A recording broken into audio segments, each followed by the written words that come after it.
안녕하세요. 사건 엑스파일 잔맛입니다. 오늘은 1년 전 발생했던 사건에 대해 소개하고자 합니다. 영상을 보시면서 왜 이런 범행이 벌어졌는지, 그리고 이 범행에 대해 여러분은 어떤 판결을 내리실지 함께 생각해 보셨으면 합니다.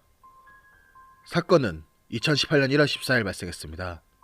오후 8시경 40대 김모 씨는 인천 부평역 인근의 편의점 앞에 있던 파라솔에 앉아 있었습니다. 그는 그곳에서 담배를 피우며 주변을 두리번거리고 있었습니다.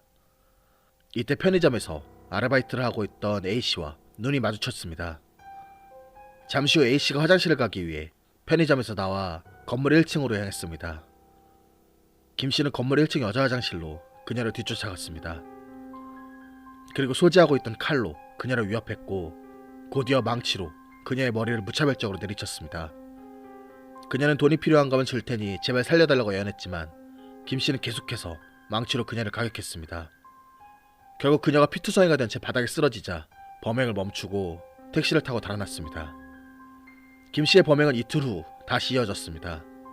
1월 16일 서울시 종로구 해화역 인근의 한 건물 화장실에서 처음 본 B씨의 머리를 망치로 내리친 것이었습니다. 경찰은 사건 현장 인근 CCTV를 분석해 김씨의 신원을 특정하고 거주지를 확인했습니다. 그리고 범행 5일 만인 1월 19일 정오쯤 경기도 고양시 일산의 김씨 자택 앞에서 잠복하고 있던 경찰이 그를 체포합니다. 집안에서는 사건 당시 입었던 겉옷과 모자 그리고 흉기가 발견되었습니다.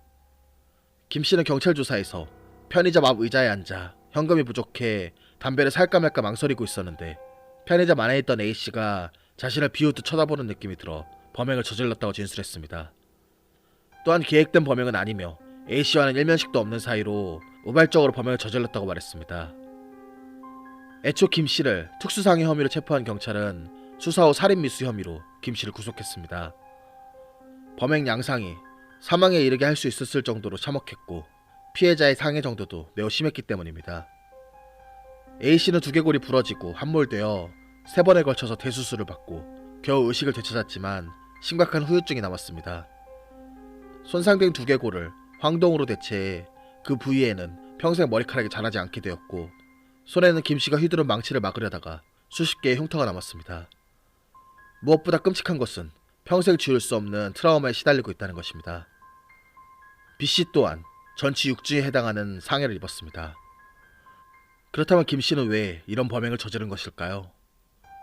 우리가 주목해야 하는 것은 김씨는 애초에 망치와 칼을 소지하고 있었다는 것입니다.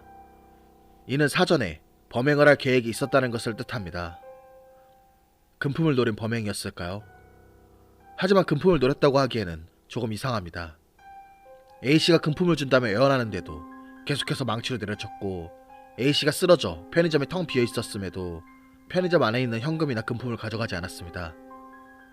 또한 B씨에 대한 범행에서도 무차별적으로 망치로 가격한 것 외에는 금품을 가져가지 않았습니다. 이러한 범행 양상은 묻지마 범행과 가깝습니다. 그리고 범행 대상에서도 이러한 점이 드러납니다. A씨는 여성이었고 B씨는 70대 후반의 노인이었습니다. 즉 그는 망치와 칼을 미리 챙긴 뒤 자신보다 물리적으로 약한 상대를 노려 묻지마 범행을 한 것입니다. 2015년 대검찰청 보도자료를 보면 묻지마 범행의 주요 원인은 정신질환, 알코올 및 약물 중독, 현실 불만 및 절망 이렇게 크게 3가지입니다. 김씨가 재판 과정에서 심신미약을 주장했지만 재판부가 받아들이지 않았고 특별히 병력도 없었던 것으로 보아 정신질환이나 중독 증상은 없었던 것으로 판단할 수 있습니다. 그렇다면 현실 불만 및 절망의 가능성이 높다고 할 수 있습니다. 대체 무엇 때문에 그는 현실에 불만을 갖고 절망에 빠졌을까요? 다음 통계를 보면 묻지마 범죄 피해자의 81%가 생계를 이어가기 힘든 상황에 처해 있었습니다. 실제로 그는 과거 저지른 범행으로 징역 13년을 복역하고 2016년 11월 출소 후 부모로부터 1억 원을 받아 사업을 시작했으나 사기를 당했고 일용직 일을 하며 생계를 이어온 것으로 드러났습니다.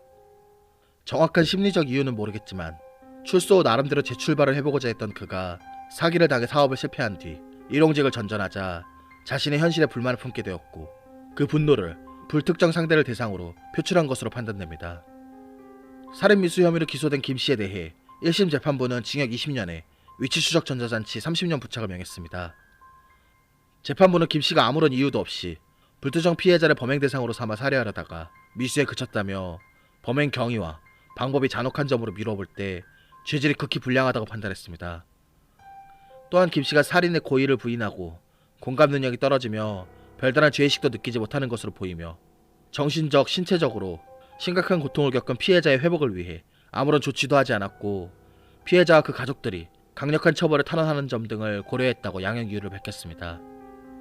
하지만 2심 재판부는 김씨의 혐의를 유죄로 인정하면서도 김씨가 잘못을 뉘우치고 있고 김씨의 범행으로 피해자의 사망이라는 돌이킬 수 없는 결과는 발생하지 않았다며 김씨의 양형 부당 주장을 받아들여 징역 15년으로 감형했습니다. 그리고 바로 어제 2019년 1월 31일 이 사건에 대한 대법원 판결이 있었습니다.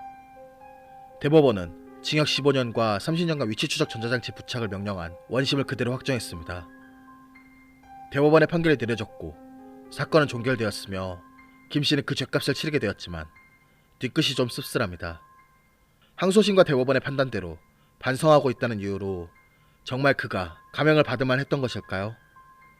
그는 이 사건 전에 이미 정과 6범으로 강도와 절도, 그리고 사기, 거기에 특수강간 전력까지 있는 인물입니다. 물론 과거에 범행 전력이 있다고 그가 다시 범죄를 저지를 것이라고 낙인 찍는 것은 위험하지만 반대로 생각하면 그는 6번이나 자신의 잘못에 대해 참회하고 반성할 기회가 있었습니다. 그가 그 중에 한 번이라도 진심으로 반성을 했다면 이번 범행을 저질렀을까요?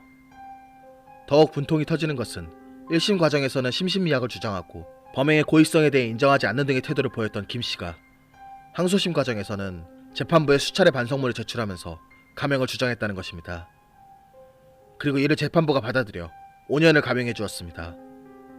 A씨의 부모는 정작 자신들은 김씨로부터 어떠한 사과도 받지 못했는데 재판부에 반성문을 제출했다는 이유로 감형이 되었다는 것이 분하다고 심경을 토로했습니다. 그리고 A씨는 김씨의 감형 소식에 두려움을 떨고 있다고 합니다. 정말로 그가 참회하고 반성했다면 그 반성과 사과가 향했어야 하는 대상은 재판부가 아니라 피해자였습니다. 과연 재판부가 생각하는 진정한 반성의 의미는 무엇일까요? 어느 순간부터 법감정이라는 말이 사람들 사이에서 많이 나오고 있습니다. 사법부가 국민들의 법감정에 어긋난 판결을 내린다는 것입니다. 감정이란 때로 한쪽으로 너무 치우치기도 하고 불완전하기도 합니다. 그래서 우리 사회는 사법부에게 이런 국민들의 법감정과는 별개로 독립적으로 법과 정의 아래 공정한 판결을 내리도록 하고 있습니다. 하지만 사법부에게 권한을 독립적으로 부여한 것이 국민들과 동떨어지라는 의미는 아니라고 생각합니다. 그렇기에 국민들의 법감정과 사법부의 판결 사이의 간극을 좁혀가야 한다고 생각합니다. 이제는 사법부도 국민들의 목소리에 귀를 기울여 볼 시기가 되지 않았나 생각합니다. 이상 사건 X파일 잔맛이었습니다.